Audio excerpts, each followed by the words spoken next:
Bendiciones, familia de Cristo, que la paz de Dios esté sobre ustedes en este canal Ligeramente Hablando de YouTube, un canal donde hablamos, dialogamos y damos mensaje positivo de ministros que han sembrado la semilla de la Iglesia de Dios Pentecostal en Costa Rica. Y hoy nos encontramos en Gravilias, nuevamente Costa Rica, pero hoy vamos a hacer algo nuevo en esta segunda temporada, y es que también queremos hablar con ministerios, con personas que han entregado su vida al servicio de Dios, pero no solamente de nuestra organización, sino personas que vienen, nos visitan y hacen un trabajo maravilloso en nuestro país, sembrando la palabra, y también conocer esas historias que nos pueden animar para trabajar día a día. Y ese es el caso del apóstol Luis Amén. Narváez, directo desde Córdoba, Argentina. Amén, sí. Dios bendiga a aquellos que nos están oyendo. Dios te bendiga, Alan. ¿Sí? Amén. Alan, una bendición poder hablar, poder contar parte de mi vida. Sobre todas las cosas, creo que tengo más tiempo dentro del Evangelio que en lo que es una vida secular. Así es. Ahorita vamos a esa historia. Entonces, hoy vamos a conversar con el apóstol, pastor, evangelista, bueno, todo lo que ha trascendido, cómo llegó así, del Ministerio Ramá. Ministerio Ramá en Argentina. Quilmes, provincia de Buenos Aires. Okay. Exactamente, o sea, provincia de Buenos Aires, Argentina, provincia de Buenos Aires, Quilmes. Ahí está el Ministerio Ramá. Quien hoy está al frente del ministerio es mi hijo, el apóstol Hernán Narváez, que también supo visitar esta tierra de Costa Rica, y fue una bendición para él, y creo que también así para Costa Rica. Qué tremenda bendición. Bueno, el legado del hijo, pero bueno, el pastor ahí tiene 55 años de trayectoria ininterrumpida, pero todo empieza por un inicio. 53. 53 años 53 de ministerio. ¿Cómo empezó, pastor? Cuéntenos de primero, porque usted aquel día me contaba que a los 17 años encontró lo que es la salvación de joven.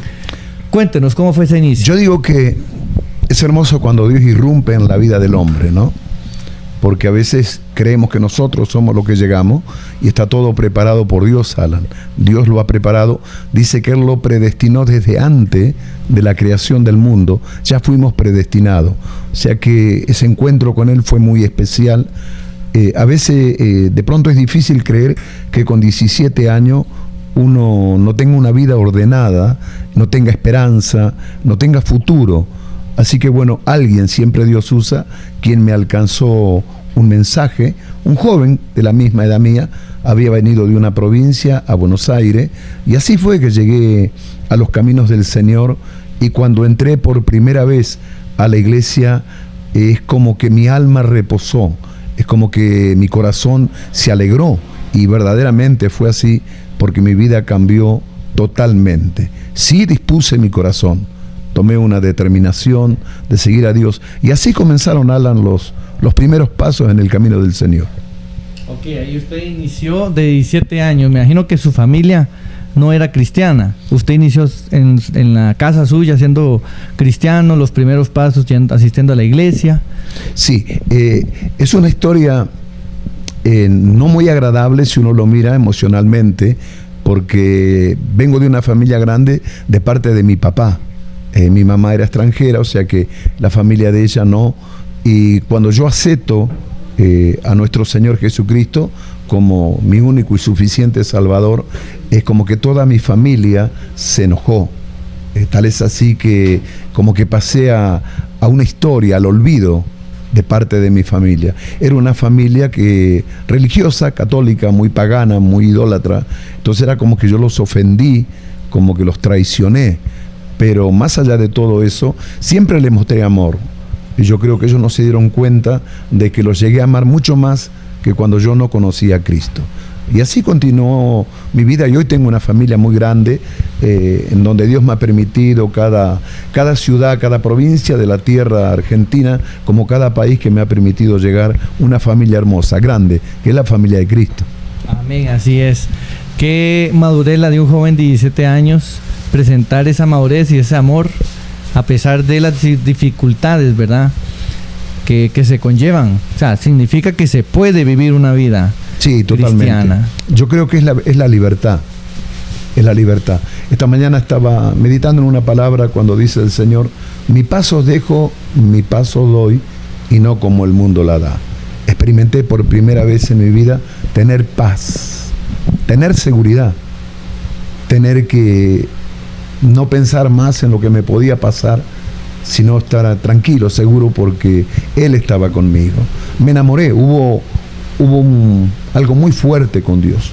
Me enamoré en el momento, los cielos fueron abiertos sobre mi vida.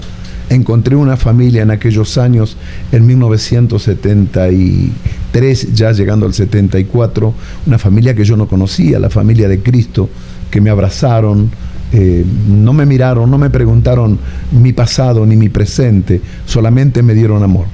Y el amor todo lo puede. El amor, dice la palabra, que todo va a ser quitado menos el amor. Y el amor de Cristo sobre todas las cosas, hasta este momento me sostiene, Alan. Amén, así es. Caminan los años, empieza usted en la iglesia. ¿En cuál iglesia se congregó? Yo nací en la Iglesia de Dios. Ajá. La Iglesia de Dios, que tiene ministerio internacional, que tienen en muchos países del mundo está la Iglesia de Dios. Y fue muy curioso porque el mover mío, yo tomé el ministerio desde lo que comencé a hacer. El primer lugar que me dieron a mí fue limpiar los retretes, los baños. Lo hacía con mucha alegría, porque yo me sentía que estaba dentro de la casa de mi padre, dentro de la casa de Dios. Y ni te imaginas, Alan, cuando me pusieron en la puerta. En aquellos años se usaba mucho contar la membresía. Era una iglesia grande y se contaba la membresía. O sea que yo no cabía dentro de mí mismo. Estaba muy feliz. Y hasta el día de Dios, todo lo que me toca hacer, lo hago con gozo, lo hago con felicidad, porque sé que no lo hago para mí, lo hago para Dios. Y he entendido que fuimos hechos para darle la gloria a Dios en todo lo que hacemos, no solamente en predicar, no solamente en ministrar a alguien, no solamente en pastorear, sino en todo lo que hacemos, lo hacemos para la gloria de Dios. Yo amando a mi esposa, cuidando a mi esposa, le doy la gloria a Dios. Criando a mis hijos, educando a mis hijos, le doy la gloria a Dios. Y así le enseñamos también a nuestros hijos. Hoy ya tengo bisnietos, tengo nietos, hijos, nietos y bisnietos. 3 generaciones que Dios me ha regalado. Qué bendición. Qué bonito eso que usted dice, que lo ponían a lavar los baños. Feliz. Feliz, porque está sirviendo a Dios. ¿Cómo cuesta encontrar ese servicio en la iglesia? Normalmente nos gusta al frente. Póngame al frente, póngame a predicar, póngame a cantar un instrumento. No, ahí a limpiar después de que todos se fueron y a barrer donde nadie nos ve. Es que somos un cuerpo y en el cuerpo, cada miembro de nuestro cuerpo es útil. Lo que pasa es que nosotros no lo miramos así, pero yo lo miré así desde el primer día. Y después de la puerta me llaman para trabajar con los hombres y yo era muy jovencito y me dejan de supervisor a nivel distrital de los varones, de los hombres. Y yo era muy joven, digo, ¿cómo voy a hablarle a estos hombres? ¿Cómo los voy a ministrar? ¿Cómo les voy a dar una palabra? Y valiente usted decir que sí. Sí, le dije que sí porque siempre creí en Dios y siempre recurrí a Él. Siempre recurrí al Paracleto, al Espíritu Santo, a pedirle la guía, que me ayudase, a que me direccionara en todo lo que hacía. Y gracias a Dios le doy la gloria a Dios que lo pude hacer. Después terminé de presidente de todo el distrito. Después llegó mi primer apartamiento como diácono. Y después de diácono me levantan como evangelista. Y después de evangelista fui levantado como pastor. ¿Ahí como cuántos años ya llevaba más o menos? No, el pastorado llega en mi vida ya casi en la década del 90, casi ya pisando la década del 90. En el 94 llegó el ministerio profético sobre mi vida. Por muchas cosas la iglesia era muy exigente en aquellos tiempos, pero exigente en el buen sentido de la palabra, tratando de guardar el vínculo del amor, de la conversión, de uno estar convertido, de hacer las cosas bien para Dios. Así que hubo muchas cosas que se confirmaron a través de otros ministerios, a través de lo profético, y ahí me levantan como profeta. Y en el 2006 llega el ministerio apostólico. O sea que puedo decir que caminé en los caminos del Señor y sigo caminando hasta el día de hoy, y el regalo de Dios fue tremendo, no me lo esperaba, porque yo no aceptaba el apostolado. No aceptaba porque hasta el día de hoy en muchos lugares como una fiebre apostolitis, digo yo. El que no es apóstol no sirve. Pero hay una responsabilidad muy grande porque un apóstol da una paternidad, no da una cobertura, recibe un diseño, ejecuta ese diseño, prepara hombres, direcciona hombres para que puedan llevar el mismo diseño. Y no es fácil. De ese hombre, de ese apóstol, de ese padre espiritual, el que sale de los lomos de él es un hombre que tiene la genética del mismo apóstol, que tiene los genes del mismo apóstol. Entonces ahí es cuando funciona. Yo creo que los 12 hombres que levantó Jesús, que los constituyó apóstoles, llevaron los genes de Cristo. Así que feliz con estos 70 años ya a punto de cumplirlo, trabajando para el Señor. Fue todo muy rápido, Alan, todo muy rápido. Por eso yo a veces digo, cuando nosotros determinamos en nuestro corazón servir a Dios, serle fiel a Él, las cosas se emparejan y Dios nos sorprende, nos premia. Pero no es que lo sé todo, no es que acá terminó. Cada día estoy aprendiendo. Y digo una palabra que dijo un amigo mío que ya partió, un hombre grande: me voy a arrepentir de algo cuando parta de esta tierra, me dijo. Le digo, ¿de qué, Fernando? Me dice, de no saberlo todo. O sea que no podemos creer que lo sabemos todo. Cada día aprendemos de grandes hombres de Dios y aprendemos también de aquel que comienza. De pronto nos soltó una palabra, no la escuchamos nunca, y aquel que ama a Dios entiende que Dios nos está ministrando a través de otro hermano. Amén, así es. El ministerio Ramá, ¿cómo nace? El ministerio Ramá nace a través de lo profético. De ahí nace el ministerio Ramá, el nombre Ramá, y todo el ministerio nuestro que tenemos es... Perdón la ignorancia, pero para saber qué significa Ramá. Ramá era uno de los lugares donde estaba el profeta Samuel. Samuel como Elías, como Eliseo, tenían escuelas proféticas. Uh-huh. Es más, yo tengo una escuela profética también. Preparamos hombres. Cuando llegan ahí todos, porque todos quieren ser profetas. Uh-huh. El tema es que después de un proceso, muchos se dan cuenta que no han sido llamados para eso. Hay un campo muy grande en lo que es profético. Uh-huh. Lo primero que se mueve es el don de la profecía. El que da testimonio del don de la profecía, nuestro Señor Jesucristo, porque cuando Él nace se cumplió todas las palabras proféticas. Está el don profético, está el ministerio profético, está el oficio profético, está el don de ciencia dentro. O sea que hay muchos campos dentro del mover profético que uno tiene que enseñarlo y tiene que explicarlo. Con una diferencia que yo siempre digo, se ha tratado de buscar a través de muchos hombres de Dios, de que hay un porcentaje de un 70% de los profetas nuevos testamentarios, estoy hablando de la gracia, ¿no? De efectividad. Y hay un 30% en una humanidad que se mueven las emociones. No hay una efectividad al 100% como cuando eran los profetas del Antiguo Testamento. ¿Por qué? Porque la palabra no estaba escrita en su totalidad. Entonces los hombres eran la voz directa de Dios hacia su pueblo, hacia las naciones, hacia cada lugar, hacia cada reino. El talento, es como el talento de la música. El que tiene el talento lo tiene que desarrollar con escuela de música. Entonces el don de la ciencia, como dijo usted, hay que desarrollarlo. Pero como ese movimiento hay muchas personas, perdonen por la palabra, no sé si en Argentina hay, en Costa Rica existe charlatanes, que dicen que Dios dijo, que profetizo el mejor año está por cumplirse, y esos profetas que solo dicen cosas buenas. Y se ha perdido el don profético real, y la gente dejó de creer en las iglesias sobre la profecía y el apostolado. ¿Cómo trabajar eso? Yo siempre digo que cuando un hombre de Dios habla, por lo general el hombre de Dios te va a hablar de tu pasado, te va a hablar de tu presente. Y es muy difícilmente que un hombre te hable de tu pasado y tu presente que no creas en el futuro que te está profetizando. Porque si te habla de tu pasado y no te vio nunca, se entiende que el que está hablando es Dios. Y si te habla también de tu presente. Entonces, cuando vos entendés que es Dios y te suelta una palabra de tu futuro, no quedan dudas. Pero hoy se está jugando, hay un espíritu como de adivinación que se está moviendo dentro de la iglesia. No me preocupa esto porque esto ya está escrito, esto tiene que ocurrir. Sí me preocupa de los ministerios. Yo estoy escribiendo un libro estableciendo bases apostólicas y proféticas, porque hay una orfandad de paternidad de un apóstol que tenga un diseño y que ese diseño sea establecido en cada lugar. Entonces siempre se movió por coberturas, por papeles que te dan la libertad para delante de las autoridades de esta tierra poder hacer reuniones. Pues es una cobertura de papeles nada más. Yo estoy hablando de paternidad. Un verdadero apóstol tiene paternidad y tiene hijos. Los hijos no tienen que decir yo soy hijo de fulano, sin hablar. Por eso te hablaba de los genes y la genética. Vos los veis y decís, este es hijo de tal apóstol. Este habla como él, este se mueve como él.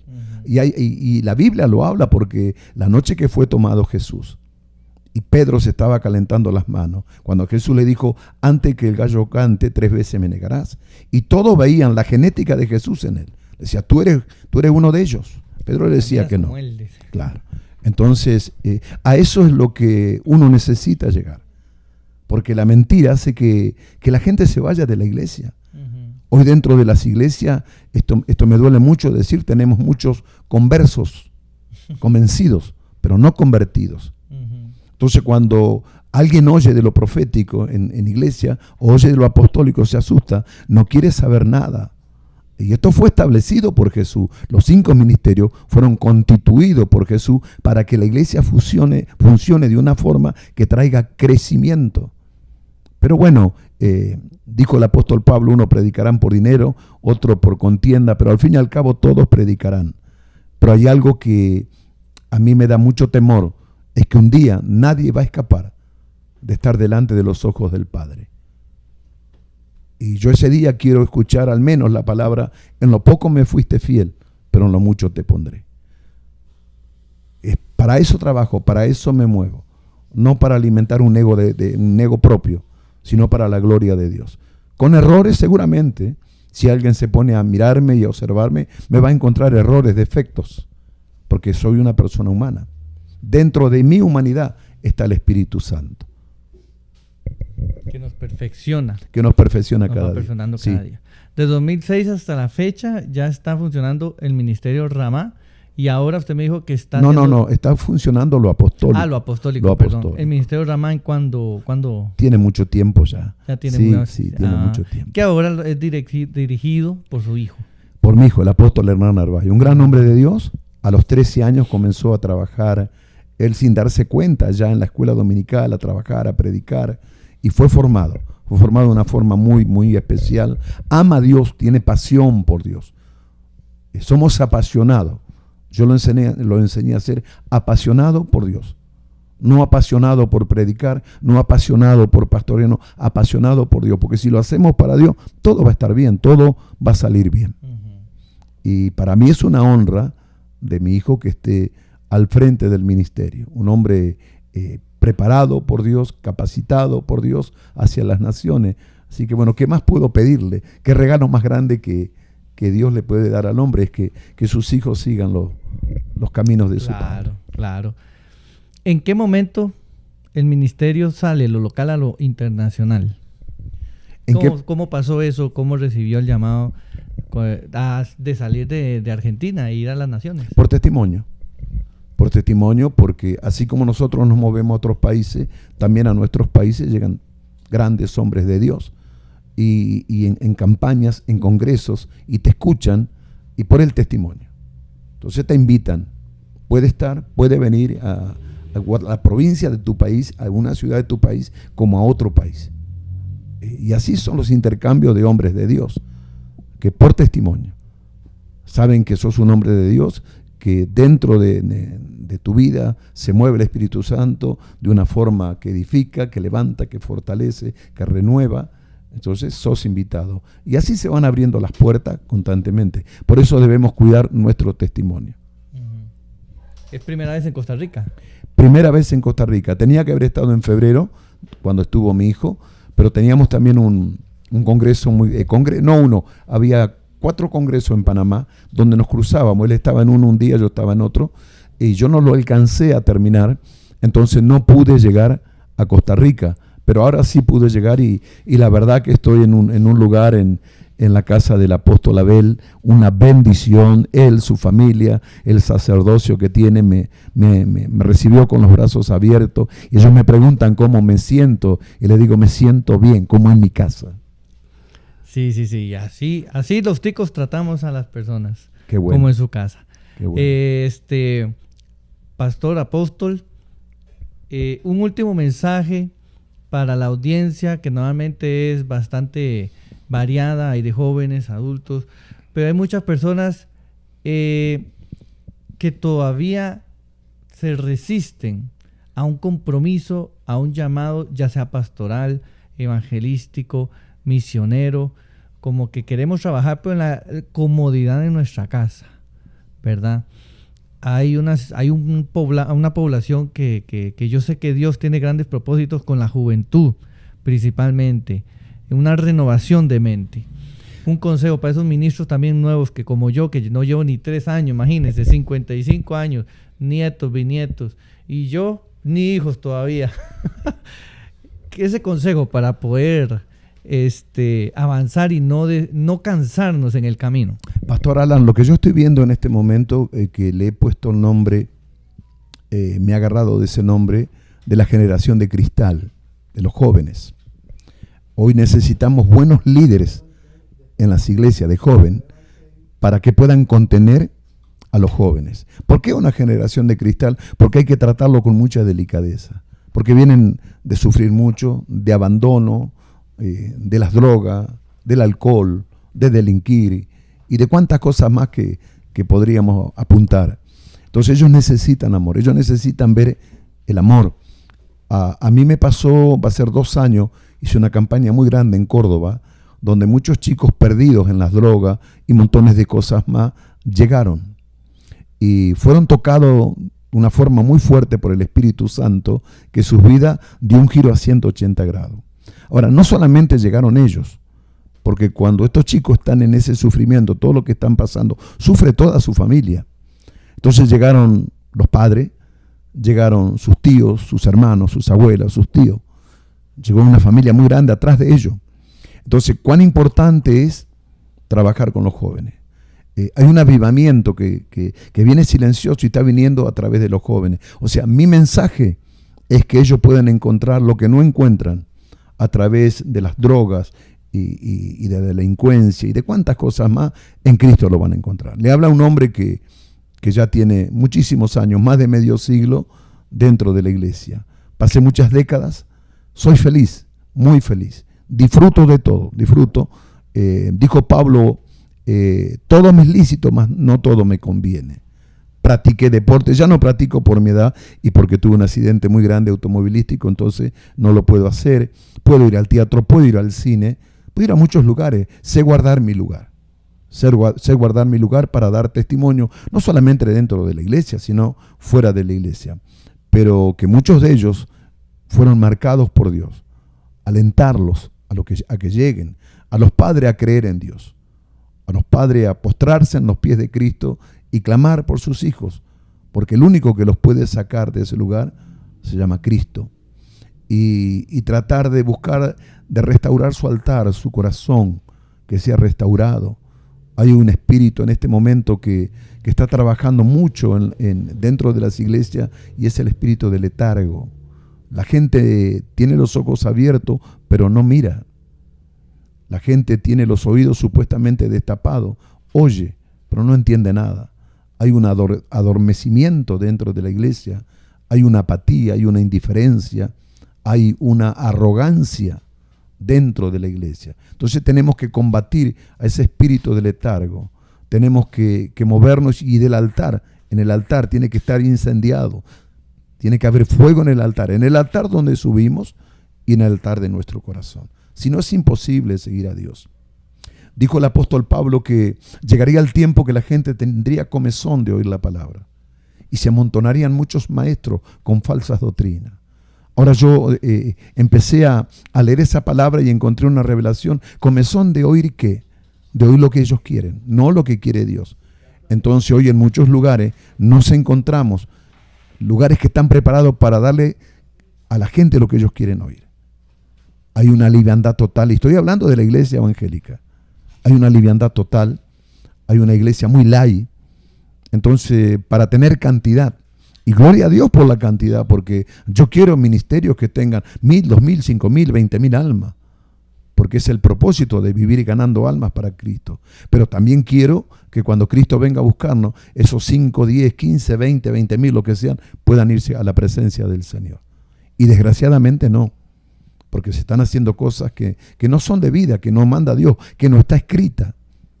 Entonces, el consejo mío, más que consejo, sugerirle que busquen de Dios. Sugerirle que busquen de Dios, sugerirle que oren por los pastores donde ellos van. Hay una palabra, Alan, que no me puedo olvidar nunca. En el libro de Mateo 16:3 en adelante, hay una reunión entre Jesús y sus discípulos, y Él les pregunta a sus discípulos, ¿qué dice la gente que yo soy? Entonces, que eres uno de los profetas, que eres Elías, y él después rápidamente les hace una pregunta que yo creo que ninguno de ellos esperaba. Y le dice, ¿y ustedes quién dicen que yo soy? Y hubo un silencio. Y en ese silencio habló alguien llamado Pedro. Y Pedro le dijo, yo sé quién tú eres. Tú eres el Hijo del Cristo, tú eres el Hijo de Dios, tú eres el Cristo, el Hijo del Dios viviente. Y Jesús le responde, mira Pastor Alan lo que le dice, bien has dicho, porque no te lo reveló carne ni sangre, sino mi Padre que está en los cielos. O sea, que da a entender Jesús que Pedro se preocupó buscando a Dios. Este es el Mesías, este es el que anunciaron las Escrituras, los profetas del que iba a venir, y el Padre se lo reveló. O sea que no tenemos que andar preguntando mucho dentro de las congregaciones, ¿qué tal es el pastor? ¿Tiene testimonio o no tiene testimonio? Cuando entramos en el secreto de Dios, Dios nos va a revelar quién es ese hombre que está al frente de un ministerio, al frente de una iglesia. Y si Dios te lo revela, verdaderamente vas a tener paz. Te vas a dejar ministrar, te vas a dejar formar. Yo encontré hombres de Dios. Tuve mentores en mi vida que marcaron mi vida. ¿Y cómo los encontré? Orando. En el monte de Dios. En el monte de Dios hay transferencia. En el monte de Dios hay revelación. En el monte de Dios entras al secreto del corazón de Dios. Y hoy los hombres quieren todo light, todo rápido. Dios no es mago. Alan, yo digo, Pastor Alan, Dios no es mago. Dios hace milagros. Él no es mago. Él se mueve, su mano se mueve en nuestra santidad, en nuestra obediencia. Él mueve la mano. Lo que le puedo dejar a esta sociedad, no solamente de Costa Rica, sino del mundo entero, que busquen de Dios, que busquen. En Dios está todo, en Dios no te falta nada. Sí que vamos a tener cosas, vamos a tener problemas. Dice en el libro de Isaías, y pasarás por las aguas y no te anegarás, por el fuego y no te quemarás. O sea, está diciendo que vamos a pasar momentos de lucha, momentos de prueba, pero con una diferencia, Pastor Alan. Él está con nosotros. La gente que no tiene a Dios, no lo tiene. Entonces te puedo decir que pasé montones de pruebas, montones de lucha. En el accidente que tuve en el 2012 no me daban vida. Estaba la médula a punto de cortarse, tenía vértebras destruidas en la espalda. El doctor no me quería operar. Le decía a mis hijos y a mi esposa, esto es cuestión de minutos, se muere. Tuve que firmar un papel ahí cuando recobré el conocimiento, mi familia también, para que me operaran. El parte médico era que me sacaba muerto del quirófano, cuadripléjico. Nosotros creíamos en Dios. Yo le creo a Dios, Pastor Alan, porque yo tenía promesas. Y sabía que las promesas que tenía de parte de Dios, ninguna eran para el cielo, eran para acá, para esta tierra. Y Dios me levantó. Cuando los médicos dijeron que yo no iba a caminar más, yo recibo una palabra de la profeta Ana Méndez de Estados Unidos, a través de uno de mis coordinadores, y le dicen, díganle al apóstol Narváez que la mitad del tiempo que dicen los médicos yo lo levanto. A mí el doctor me manda a mi casa por 2 años para que mi esposa me levantase, me moviera 2-3 minutos y me acostara de vuelta. Después de 2 años iba a comenzar la rehabilitación. El accidente fue el 12 de diciembre, el 4 de diciembre del 2012. Y en el 28 de enero del 2013 yo salgo, y en marzo yo voy a la iglesia a agradecer, a mi iglesia. Y cuando estaba agradeciendo, literalmente entra fuego por mi cabeza. Yo tenía todo un aparato de hierro, me saqué todo el aparato y comencé a saltar. En el 2020 morí, de un síncope cardíaco. Mi esposa oró, clamó con otro hombre. El parte médico era síncope cardíaco. Me morí, dejé de respirar, se paró el pulso, me hice pipí, me hice popó. Eso fue a la 1:30 de la tarde de un día sábado, y a las 20 horas yo estaba predicando.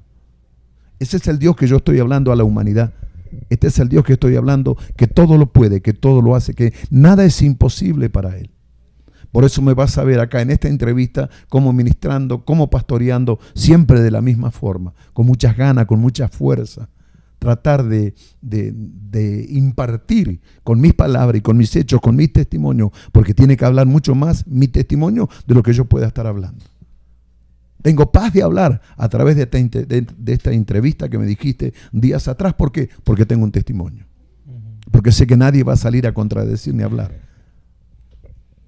Alan, ha sido una bendición, la verdad que... Amén. Créame que ha sido una bendición también para mí, y sé que los que oigan esta entrevista fortalecerá, porque realmente queremos todo muy fácil.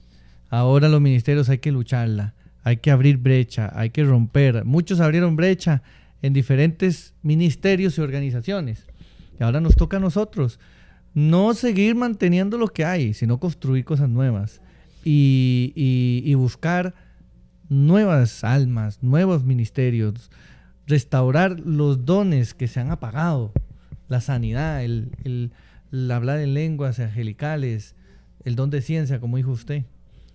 Con esto te voy a decir una última frase, que a veces cuando Dios nos lleva al desierto, nos desesperamos. Dios no lleva a nadie al desierto que no esté preparado, a nadie. Dice que Cristo en el capítulo 4 de Lucas, que Cristo estaba en el Espíritu, estaba lleno del Espíritu, y el Espíritu lo tomó y lo llevó al desierto.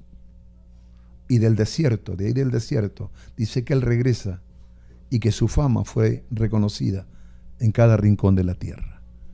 ¿Qué les digo a todos? Y con esto me despido: que abracen la gloria en el medio del desierto.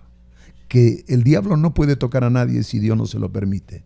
El libro de Job dice que el diablo le tuvo que pedir permiso para que Job pasara por todo lo que el diablo le hizo. Pero Dios no entrega a nadie para que juegue. Somos hijos de Él. Somos hijos. Y para ser hijo hay que estar convertido. Hay que vivir por la palabra. Así es. Te abrazo con todo mi corazón. Abrazo a todo el equipo que tenés acá trabajando. Bendigo cada uno de estos jóvenes. Dios los bendiga, ¿sí? Amén. Un abrazo grande. Apóstol Luis, un gusto, un placer haberlo tenido en esta entrevista. Bendición. Algo diferente, pero un mensaje refrescante para las nuevas generaciones, las generaciones actuales, para seguir adelante. Amén. Amén. Que siga Dios usándolo en la estadía en Costa Rica, que disfrute, que va a estar por la parte de Limón, Puerto Viejo y por allá, hasta la zona del Caribe. 17 inclusive estoy ministrando, ya el 18 descanso y el 19 regreso a Argentina. 19 de agosto regresa a Argentina, así que qué gusto, un placer tenerlo en este maravilloso canal, Ligeramente Hablando, en YouTube. Así que, hermanos, muchas gracias. Esto fue el programa del día de hoy. Dios le bendiga, Dios le guarde y nos vemos a la próxima.